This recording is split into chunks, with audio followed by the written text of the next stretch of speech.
JazzCast Pros. Wow, that was an interesting podcast.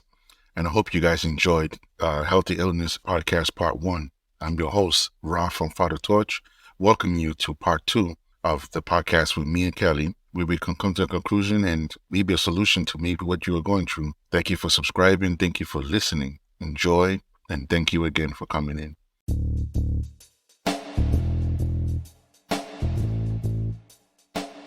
Welcome to Father Torch, the podcast to help you, the new and renewed fathers, cope with the anxiety and stress of fatherhood so that you can be the father you wish you had. I'm your host, Ra, founder of Abilment Foundation and artist, father of 9. My mission is to help you reclaim your power and ease your concerns about being a father in today's social climate.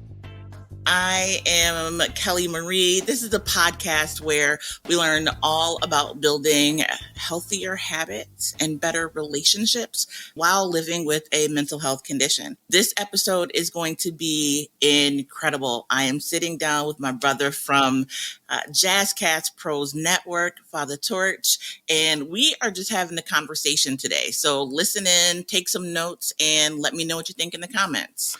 So how did you start implementing the steps? Like, what did that look like for you? What were some of the ways that you began making and creating those good habits? It was simple as practicing, but it was hard to maintain those practices because it was accustomed to doing different things. For me, several things. One was my art. I like to draw. The art helped me navigate how I felt, how to identify what it is I need to do. So because anger was my thing, I had to embrace the anger versus not use it as a curse. I had to embrace it in a positive sense, of course. I had to reaffirm that. So I would draw out the frustration. I would, the teeth and eyes, and I would do all that. But then I would take that same energy and say, this is what it transitioned to. This is where I want to transition to. So I would do things like affirmations. I would work out. I would do something to combat what I'm feeling. Believe it or not, everyone has their own niche as far as what they receive to be therapeutic to them. I was blessed enough that art was my escape, right? Believe it or not, art and old cartoons, even though they was highly racist, most of them, it's highly racist. It was hilarious to me, right? Because even though it put me back in those times, those are the times I was most comfortable. It wasn't That's real. Wow. I'm watching things like Woody Woodpecker and Tom and Jerry, right? And Bugs, and the ones, and when I'm watching, are unfiltered, so they are straight up disrespectful, right? But their concept, their view, everything that was happening was of that time, and I saw things for what they really were. So it helped me to deal with reality as it is. Never mind the colors, but the concept, things that are behind these things, the stereotype, the biases, the racism, the divided community, the together community, right? All these things, all this history, I saw in these old cartoons. Believe it or not, it sounds childish, but these things help me to decipher things, to kind of see for what it is. And I learned to pick up bullshit right away, and I learned to see things for what it is. No fabrication. No, exactly what it is. Now, the part that most of us must pay attention to, am I willing or able to deal with that? And I had to be real with myself about those things, because some people assume go at it all hardcore, right? Just go at it one time. No, it looks simple. It even sounds simple. Like, yeah, just go through it. Now you gotta take your time with that, man. I had to take my time with it, because the minute you bulldoze it, you create more on top of it. It's like breaking down a wall.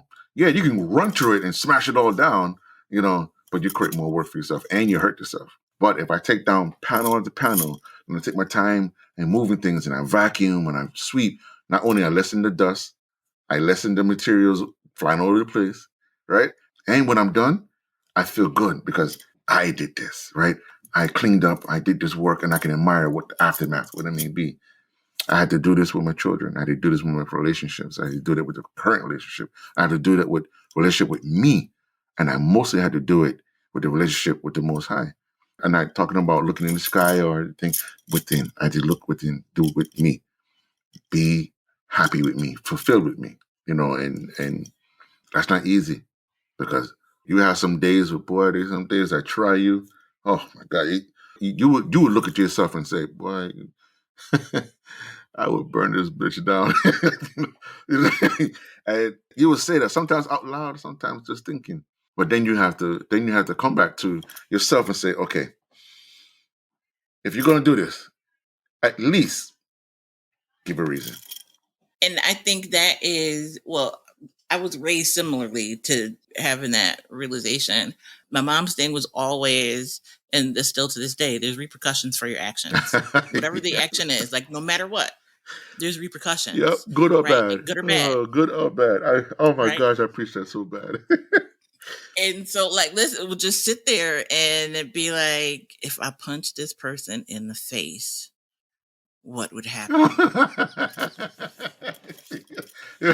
And you would think about it too, like really, really hard. Yeah, like, boy, all the scenarios. Oh my God, all the scenarios. Mm-hmm. Man, and by then I'm not angry. By the time I've gone through, the 48 ways this could play out, and I usually, just decide something else. But isn't it amazing though how fast that goes? Like how fast you're thinking it. Now we saying it right now. It sounds slow, right? It sounds slow, but it's microseconds. It's like Yes. Microseconds. All those decisions, microseconds. Because you think this. I'm gonna pick this one. I'm gonna let you slide on this one. I mean, it is amazing to me how fast those things can go. All that scenario runs you 3 seconds. You already contemplating breaking your neck, punching your face, gouging your eye out. Just and if you speak it, you'll be accused of being violent. But I'm not being violent. I'm just telling you what I feel. That doesn't mean just put the action to it. I just there's been times I looked at, my children sometimes like, boy, I would field goal you, just kick off your head to the goal. But it's like, I'm not doing that, but that's what I feel like. That's what I feel like right now, right? So that's what I feel like. So the discipline in that now, I mean, sometimes it's heavy. That restraint or that self-control can be heavy at times because when you are thinking of a passive mind, I'm not gonna say it right now, I'm gonna hold it in or I'm gonna, just walk away, but you didn't release it. You're still holding on to it. You know what I mean? And then that lingers, right? Oh my God, it becomes like a rotting fruit that's sitting on the table. It just lingers there and it becomes so rotted that you have these annoying damn bugs that you can't kill enough of. It just keep coming around until you clean up that mess, right? Until you wipe it out and clean it. And then eventually they'll die off their own because they have nothing else to feed on. But as long as it's still there, they keep producing more. You get up the next day, it's much more than what's before. And they no longer put out all the traps that you want on a little apple cider vinegar dish, like still there. You have one or two. I have one right now that's flying around, and for the last months, I don't know why. I don't even know where it came from, but it is there. But that's how annoying it is. And to be truthfully honest, a lot of us have a lot of pent-up aggression or pent-up thoughts that we have not released. And we create habits of thinking that we are containing it, but we're not containing it. We are causing more harms than anywhere else. And then when something happens, we go, like you said, that abyss, that darkness, and it's like, why? Now that why becomes a problem. Why me? How come? Why am I doing this? Why am I suffering? All right? And all that why, without an answer, puts you in another realm. And then now we stuck with I can't do it because of this. And we start making up reasons versus the actual reason. We make up the reason.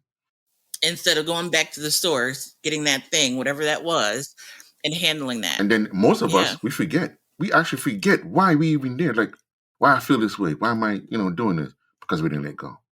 We hold on to things. And then we blame everything. And I mean everything. Why we feel the way we feel. I'm mad because I don't like people. That's a broad brush. I mean, there's many people who don't like people. It doesn't mean that's the reason why you're doing the things you're doing. Like I told you, I have a brother, he struggles with general anxiety, but he does nothing about it. He's trying to just function with it. Hard worker, right? Man, this man would work till the fingers are broken, right? That's how much he would work. But he's alone. But he don't know how to relate to someone else because his family history has always been, at best, dismay or dysfunctional at best, from mama straight down to papa, right? On both sides of the family. And the constant clash done a lot of things to him. And it's to the point now that right now, say me, you talking right now, this would be very difficult for him. Like it would be so dry and cut. Like it won't be like, hey, how you doing, Kelly? It won't be like, it would be like, Yeah. Mm-hmm. You know, look all around, you know, kind of like this would be very uncomfortable for him. Like he won't be able to handle it to the point that he'll be so quiet that you hear a fly fart. That's how quiet and withdrawn he would be. And like he would be that withdrawn.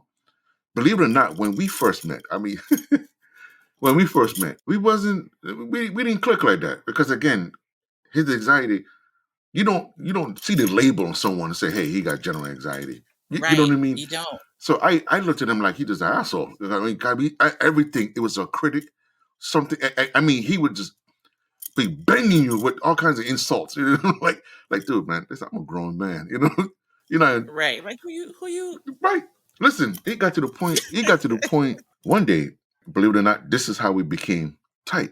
This is going back in the days. You know, you have a best friend because you and him fought before, or you and her fought before. You had some type of clash where it's like, yep, y'all like this now. We at work, okay?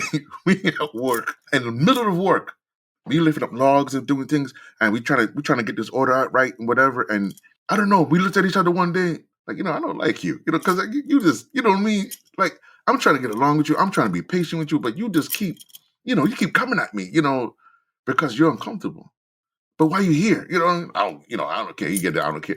You know what? You want to talk outside? We're going to talk outside. We're just going to talk outside. We went outside. I swear to you, we went outside between two different orders or blocks of stuff. And we duke it out. Right? We duke it out. Right? We literally duke it out. And then afterwards, it was like, you ready to talk now? Like that's like that, right? Wow. Right? That's like that. We ready to talk. And from that day forward, we've been like this. Like we was killing work now. Now we working together, and we started talking. At first, we were still insulting each other, but we started talking. Then it was like we kind of realized we're not that far apart. Our differences, like I didn't trust, and he definitely didn't trust because of his anxiety. So it's like I was helping him to be more comfortable. You know what I mean? Talking to people, and that goes back to those social supports, right? Like he needed out of all the negative. And, they could be negative or positive. They just are social support. They could be broken but you gave him that positive social support that he needed in order to be able to relate to you. Yes. Right. And to open up and be himself. And, and it doesn't make the disease or issue condition go away, but it allows some light to shine in. Right. And it's like, when he has one of those moments of joy or moments of light, it's like, listen, in that moment, figure out all of the things. Like, let's take this 5 minutes that you got and make a checklist. Yes. Yeah, and let's figure out all of the things because the mind is in a better place. But, yeah, it took me a while to learn it. That's interesting. It took me a while to learn it because the thing is, even though I had him and I was ready, it's like he wanted it. And at first, I'm thinking this guy is manic as hell because he, like he wants to get beat up, like, but they don't even care. Like he don't. I don't know what possessed me to say, what's the issue? Like what is really? Because I mean. Me beating the pulse out of you is not really going to solve that problem with you. But at the same time, it's like, what's really happening? You know what I mean? Like, but for so many people, that's how they've been taught to relate, right? Like my ex would say they showed love by arguing. Oh, yeah. Like, that's not love, right? Like, I don't know what was happening, right. But that's not how you show love, right? And so we have to be able to listen and ask the question, like, what's really going on right now? Like, what's happening? Why are you really mad? Because it's not because we're having broccoli for dinner. No. Like, what is really happening with you? Happening. Yes. And it's amazing what we look at as a problem versus someone else looking at a problem. And his problem was with me. Believe it or not, I was too social for him. Like customers will come up, "How you doing, Ra?" I say, "How you doing?" And it seems like I get along with the world. But him is like, I can't stand nobody. And here you come, Mr. Popular, and it's like, I'm thinking to myself, what are you talking about? Like, what are you talking about? To him, everybody was an enemy. Everybody was out to hurt him. Everybody is pretty much just, he's the hardworking and no one appreciates him. It was more him saying this is what he felt. And this is how he articulates things. And over time when we talk, we started talking, so now I made it my mission that, when we're together, especially when we're together, I do upliftment things. Yeah, I tease him, I tease him. And like most guys, we like to bust each other balls, So, but this is his way of being him. right? Because Mm-hmm. because to everybody else, oh, he's an asshole. His jokes are cruel and dark. But the thing is that's his humor. He has a dark and dry sense of humor. But the thing is, that's just what he's accustomed to. His idea of telling a joke is teasing what bothers you, right? Like, you know what I mean? Like, if you say I might have car troubles, so guess what he's going to do? He's going to yeah, if you were, if you're a real man, you have a better car. He would he would say things like that, but it's not personal. But if you're not right, guess what you're going to take it as? Oh, you jab it at me. Right. And even his responses and things, those initial ones, he's seeing the interactions with other people probably, through that lens of trauma. And so you don't get to see the situation for what it actually is because you have on this trauma lens. And so all you can see and evaluate what's happening is through that lens of what's happened to him. Me as a person. And it's not our fault. It's not our fault that it happened, but it is our responsibility to get better. Right. To figure out what happened and how I could do better within this situation. Like, I had to realize I could never be whole as long as I was holding on to the things that tore me apart. Right. Like, I had to let those things go because otherwise I'm holding on to the things that are ripping me apart. Hey, if you're enjoying this episode, check out the Healthy Illness Podcast with me, Kelly Marie, as we build healthy relationships while living with mental health conditions. I'm diagnosed and live with borderline personality disorder, major depression, and generalized anxiety. And despite those diagnoses, I've been able to live a full life. I have healthy relationships, a great career, and my mission is to help you do the same. So join me for Healthy Illness Podcast. New episodes every Monday on the JazzCast Pros Network, found on the podcast player you're listening to right now. Be the light. So to people who are listening, how would they know that if they think it's normal? How would they know that things they're holding on to is actually causing them the problem? It's learning what a healthy relationship is, right? And if people have never been in a healthy relationship, it like you said, it's hard to know. But there's ups and downs to everything. And when I say relationships, I mean all the relationships, intimate relationships, familial, friends, work, whatever, sports teams, like all of the relationships. And it goes back, I believe, to forgiving yourself and understanding that you have been through some things have happened. Life has been unfair, and that's okay because that's what has happened in the past. Like, yesterday is literally gone. You can't get it back.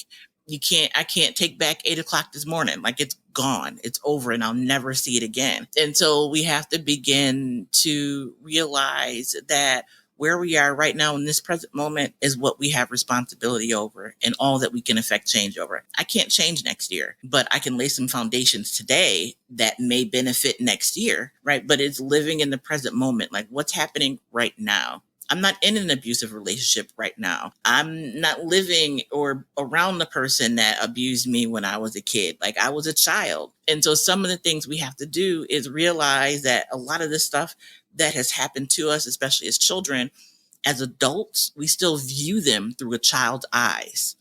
Like, we have to go back. Yeah, like that's when the memory was made.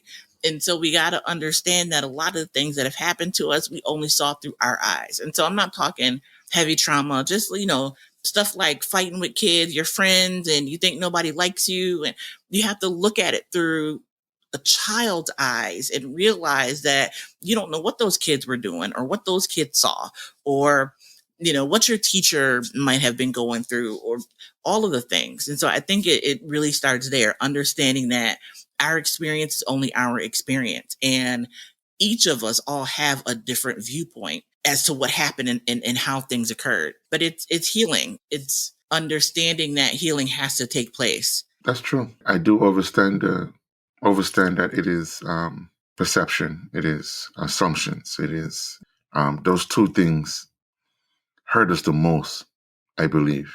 Hurt us the most, especially people of color.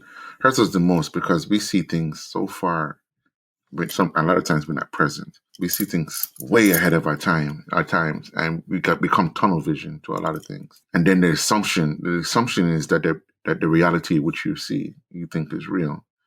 we never look inside. We look outside of ourselves. Or if we do look inside, we internalize. Like you said, we do it from a child's perspective. We haven't grown here. We go right back to that point and then try to deal with it the same way. Like, it can't work, right? The misconception and assumption of that we are okay as we are makes no sense, but yet we'll still do it, right? We still do it because we are complied and compelled to do it, conditioned to do it. And then we say things like, "Oh, people hurt." Well, that's a broad brush. That's a misconception and a misleading statement. However, it is a reality. It is a reality that if all I know is this is what I'm going to do. And I'm going to justify it. I would die for it. That's how much I would justify it. I would die for it. And however, the real reality is, you mentioned forgiveness. One of those keys is relinquishing guilt, right? Relinquishing guilt, forgiving myself, right? Forgiving myself first, letting go of the things that I have done, endured, learning the lesson, and letting go without remorse, without the guilt of, oh, if I let this go, I'm going to feel empty. Because loneliness do that to you. It make you feel like if you let go of this, you're going to be empty. And I had to let go. What will I have left if I let go of this anger? There you go. And it was like letting go of blanket in the cold. That's how empty. And the feeling was like, what do I do? Being angry was like a warm blanket.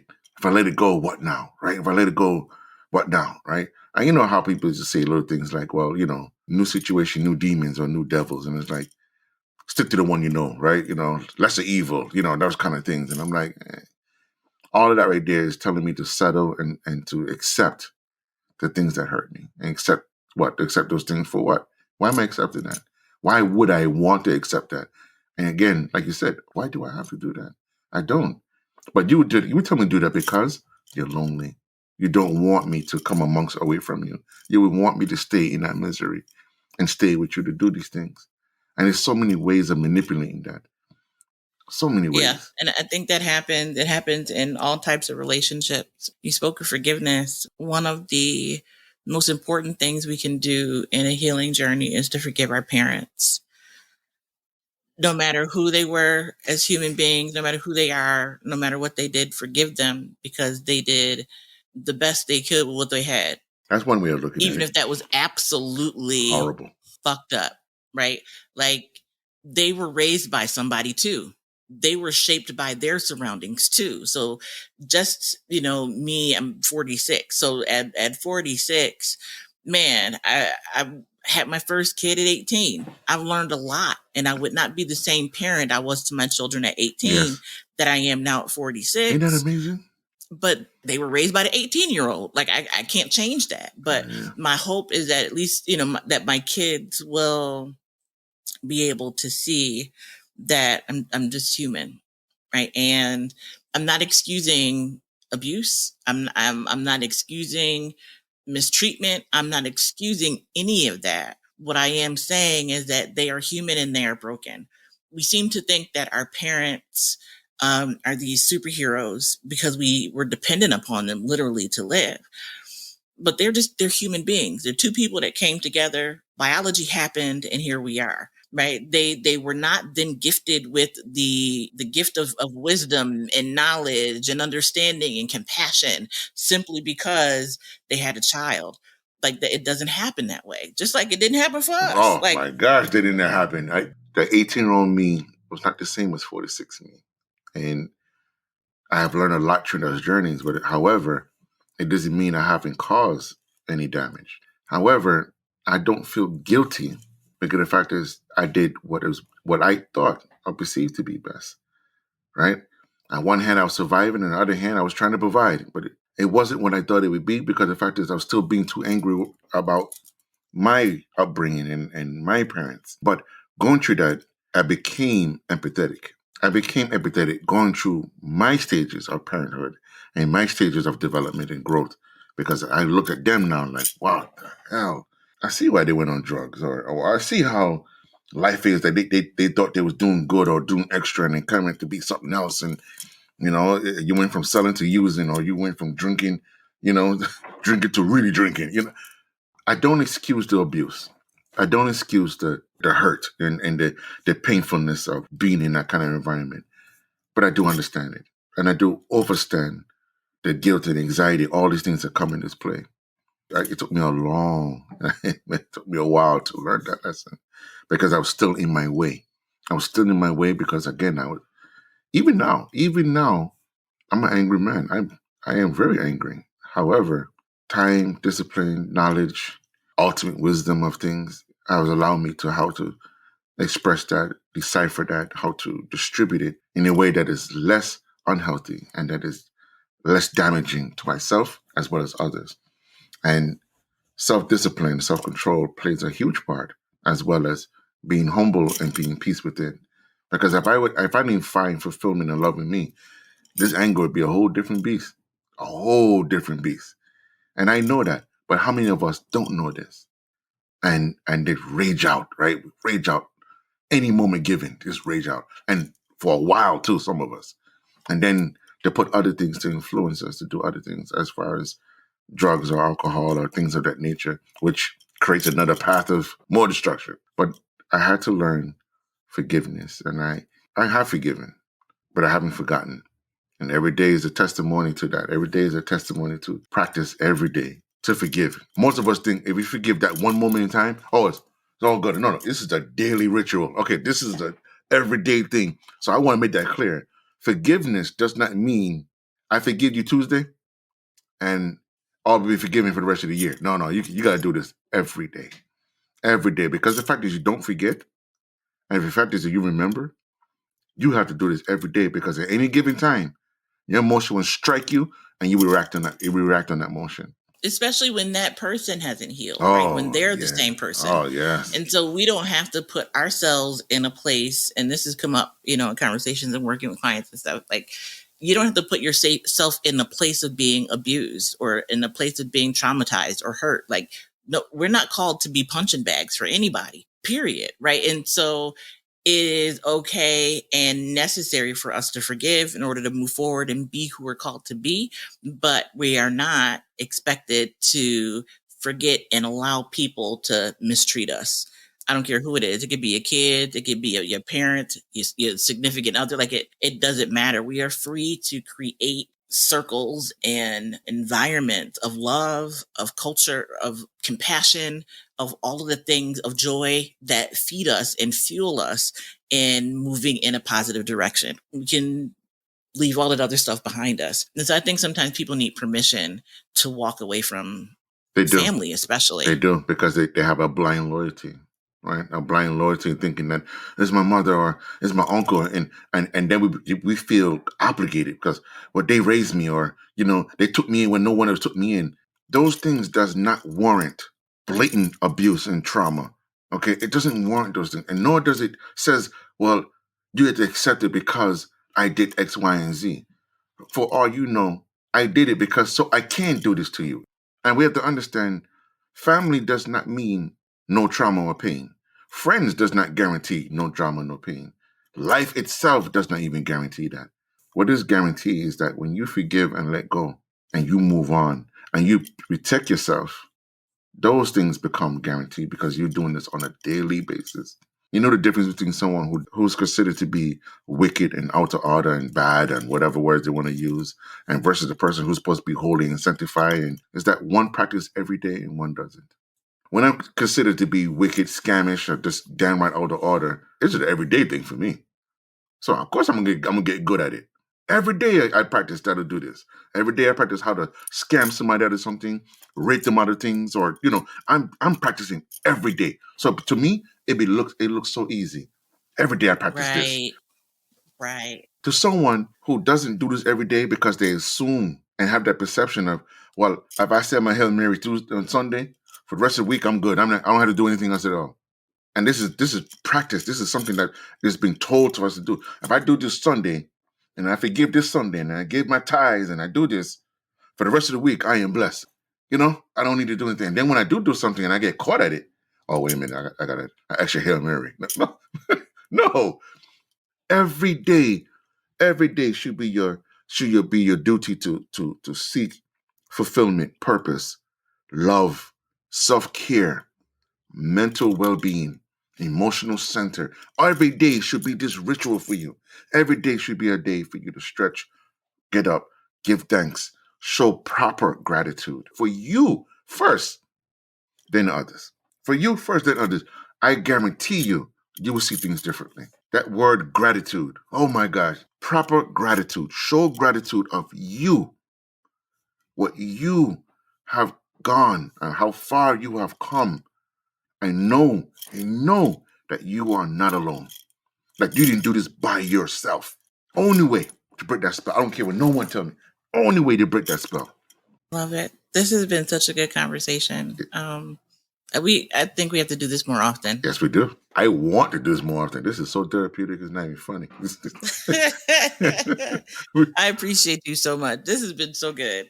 It really has. Thank you. I appreciate you and the wisdom and the knowledge that you promote and express. And I truly admire your willingness to share and express, like, this is me. This is what I go through, and I'm happy to explain or even tell you what was my state of mind without going scientific, right? It is plain, but informational and learning. Enough respect due to you for this here. This is why I call you Famous Kelly. You do, and you know what? And that's so funny. I'm gonna think on that for a while. I don't care what no one say. I'm Famous Kelly. Be like, who gave you that name? Well, what happened was I met Ra, and he reminded me that I was famous. Famous Kelly. Famous Kelly, because that's what it is. If you're listening, like, subscribe, and share. Leave us some comments. I know we both are interested in what you're going through and how we can be better at what we do. Like, what topics would you like for us to cover? Parenting, fatherhood, motherhood, life, friends, specific mental health questions, specific parenting and life questions. Like, we're here. So feel free to reach out to us. We are both on Instagram, and you're here in the podcasting platform that you're listening to us right now. You can catch us both on those same platforms. And we appreciate you. And please don't be shy. There's no extreme questions and there's no dumb questions. Just ask. Just ask, reach out. I mean, I don't care how small it is. You won't get no shame from me. You get no shame from us at all. If anything, you would give more love and we would praise you. Because the fact is, you are seeking help and you are asking to do and to get better. So make this conversation, what you just listened to, make this conversation be something of a changing curve for you.